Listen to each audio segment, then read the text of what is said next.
It's a Nightingale by Kristin Hannah. The book was set in Paris during World War II, and it was about what it was like to be a woman during the war. I love reading books that are based on true events, and I found it inspirational what the characters had to endure throughout their story. Troubled Blood by Robert Galbraith, an amazing Cormoran Strike crime novel. Apache by Ed Macy. It's a true life account of an Apache pilot in Afghanistan, and I find it really fascinating about how complex it is to fly the machines and the types of missions and the support missions they did while they were in Afghanistan. I Let You Go by Clare Mackintosh. It's a mystery thriller, which isn't normally a genre that I go for, but it was recommended to me and I really enjoyed it.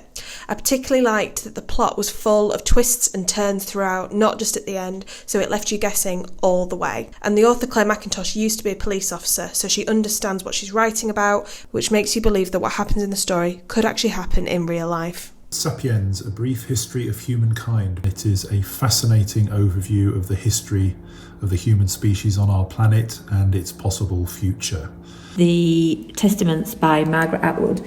The reason I love this is because I'd loved the TV show The Handmaid's Tale, and this was a story about what happened next. It kind of finishes the story of Gilead and the women who lived there. The Beekeeper of Aleppo.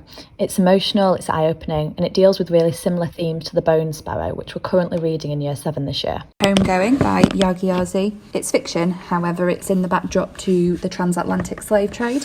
It studies that by looking at different generations of people and how they were affected by the slave trade. So it starts with a generation of a family who are taken, and it also then goes on to look at what their lives were like when they got to America and had lives as slaves. I think the thing that I really like about that is the human emotion that they include in this book. It really kind of shows you what their life was like. It shows you the emotions that they went through. Logging Off by Nick Spalding. It's a humorous novel about somebody who's pretty much addicted to technology and who realises that it's affecting his eyesight, his posture, his health, and is advised by his GP to have a digital detox.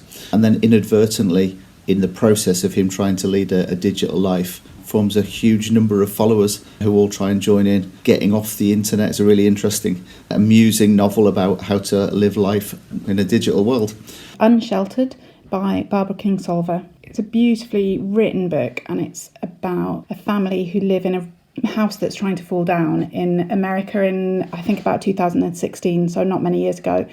But it also interweaves the story of another family who lived in the same house and close by in the 1800s.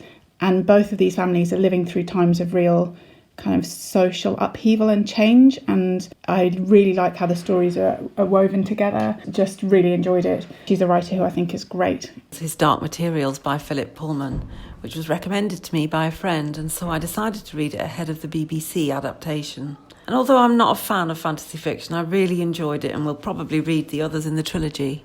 Girl, Woman, Other by Bernardine Evaristo. It won the Booker Prize, and it's about lots of different lives of black women who live in different times, and then the story kind of interlinks. And some of it's set in London where I used to live, so I really enjoyed a bit of nostalgia. I loved reading about Diana, Princess of Wales, and the book was called Her True Story, and how she managed to find her place within the royal family. I like to read autobiographies and biographies, and anything to do with the royal family, both past and present.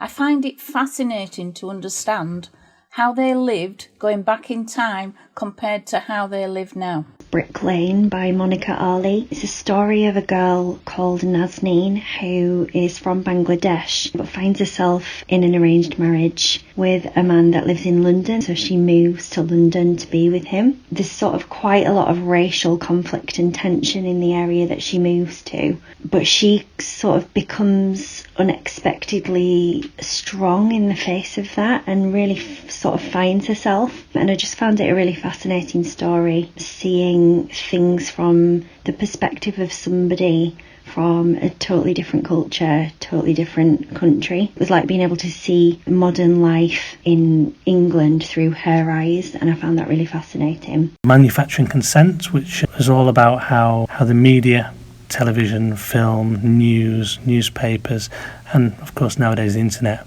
how they are used as a means of controlling and deciding what people think and how they think and what decisions they make without them realising that they are being manipulated. And it helps explain a lot of things that I've seen going on in the world since then. It's a very interesting read, and I do suggest everyone reads it because it will help you make your mind up about things yourself and think critically. The Testaments. I studied The Handmaid's Tale at A-level, and I've been waiting ever since for this sequel, and it didn't disappoint. It's a powerful dystopia set in the fictional totalitarian state of Gilead. It's set 15 years after the events of The Handmaid's Tale, and is told by 3 new narrators. I think one of the reasons I love this novel so much is because while it is a dystopia, there is real hope. Strange Meeting by Susan Hill. So it follows the story of 2 young men who meet on the Western Front in World War I. It was so moving and definitely a book that I really didn't want to end. The Alchemist by a Brazilian author called Paulo Coelho. It's about a young man, and there's a geography element to it. He travels because he's trying to find his personal legend. It's a deep thinker. It makes you reflect on what's important in your life. It makes you look for little bits of magic in everyday situations and really think about how you view the world. Hilary Mantel's third Thomas Cromwell novel, The Mirror and the Light. I've absolutely loved the other 2, Wolfhall and Bring Up the Bodies. I love the way she brings history alive, and I think she creates real vibrancy in the characters.